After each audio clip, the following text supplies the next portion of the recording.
प्रणाम। मैं सालू मिश्र अपने चैनल से स्वागत करती हूँ। तो देखिए, चैत की महीना चल रही है तो जनेऊ भी हो रही है, छठ भी है, नवरात्रि भी है।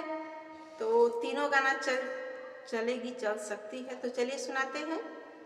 अब आज सुनाएंगे आप लोग को चैती छठ स्पेशल गीत। तो चलिए, जैसा भी लगे कमेंट में आप लोग जरूर बताना। छठिया वाता कोई देखा ले, ए महादेव डेरा। छठिया वाता कोई देखा ले, ए महादेव डेरा। हाथ भरल आवे में हादी, अंगूठी लाल नगीना।